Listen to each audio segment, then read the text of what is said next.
السلام علیکم ناظرین، گرد و پیش پر آج کی ویڈیو کے ساتھ میں رضدین رضی شام 5 بجے کا وقت ہے اور اس وقت آپ ہماری ویڈیو روزانہ دیکھتے ہیں۔ آج اگر آپ نے اب تک ہمارا چینل سبسکرائب نہیں کیا تو سبسکرائب کر کے بیل آئیکن کلک کیجیے۔ آج میں بات کرنا چاہوں گا ایک ایسے شاعر کے بارے میں جس کا آج صبح ہی انتقال ہوا، خورشید بیگ میلسوی صاحب۔ ایک بڑا نام تھا اردو شاعری کا، اردو غزل کا، اور خاص طور پر نعت کا بھی۔ میلسوی صاحب 1947 میں میلسی میں پیدا ہوئے۔ اس کے بعد وہ کچھ عرصہ میاں والی رہے، پھر وہ واپس میلسی آ گئے۔ بڑی تعداد تھی ان کے چاہنے والوں کی بھی، شاگردوں کی بھی، خود بھی بہت نستعلیق انسان تھے، بہت محبت کرنے والے انسان تھے۔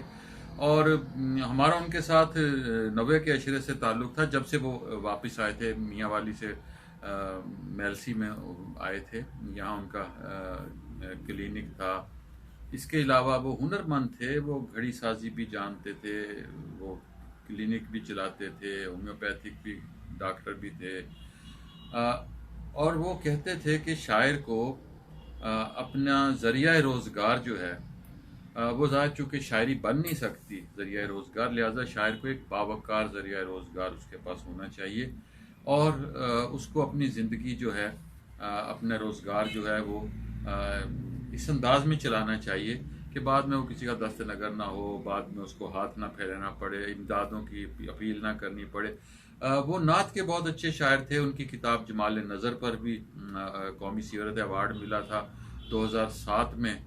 اور ایک بہت متحرک انسان تھے، میلسی کے، ملتان کے بے شمار مشاعروں میں انہوں نے شرکت کی۔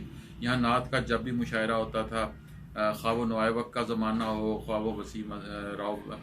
وہ وسیم ممتاز صاحب کے گھر پر نعتیہ محفل ہو، وہ پہنچتے تھے، محفلوں میں پہنچتے تھے، اور بہت عاجزی تھی ان کی شخصیت میں۔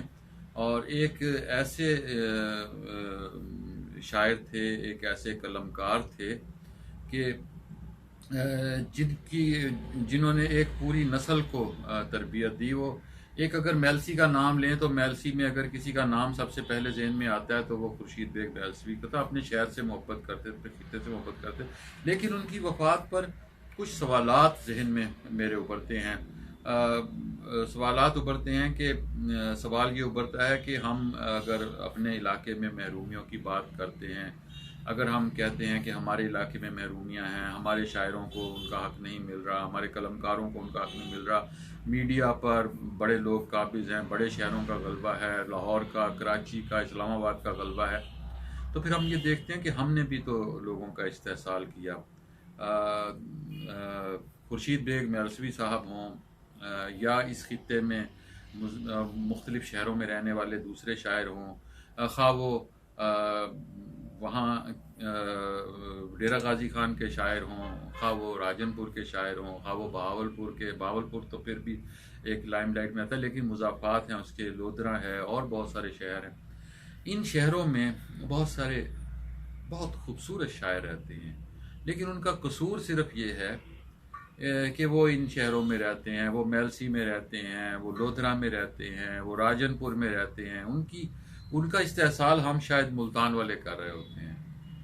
ہمیں جب ریڈیو پر چند نام ہم نے دیکھے، ہمارے پاس اخبارات میں چند نام، ہم نے ریڈیو پر اگر کسی کو دیکھنا ہے، اخبارات پر اگر کسی کو دیکھنا ہے، ہم نے کسی کو بھی دیکھنا ہے، تو پھر ہمیں یہ محسوس ہوتا ہے کہ ہمارے سامنے کے جو چند نام ہیں ہم ان کو پروجیکٹ کر رہے ہوتے ہیں۔ ملتان میں اگر مشاعرہ ہے، ہم نے چند ناموں کو ذہن میں رکھا، اور پھر باہر میلسی والوں کو اور دوسرے شہروں کو، یار ان کے قیام و طعام کا محدود وسائل ہوتے ہیں، ان کے قیام و طعام کا کون بندوبست کرے گا، انہیں کہاں ٹھہرائیں گے، انہیں زاد راہ ہم کیسے دیں گے، یہ سارے مسائل ہوتے ہیں۔ لہٰذا یہ وہ لوگ ہیں جو بعض اوقات اپنے شہروں میں بھی نظر انداز کر دیے جاتے ہیں۔ ہمیں یاد ہے وہاڑی میں ایک مشاعرہ تھا، اس وہاڑی کے اس مشاعرے میں، یہ 2007 کی بات ہے شاید، یا اس سے پہلے کی بات ہے، شاید 2007 کی بات ہی ہے۔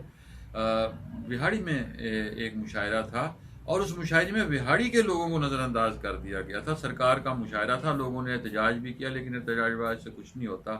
سو خورشید بیگ میلسوی صاحب, آپ کی محبتیں مجھ سمیت ملتان کے تمام جو دوست ہیں انہیں ہمیشہ حاصل رہیں.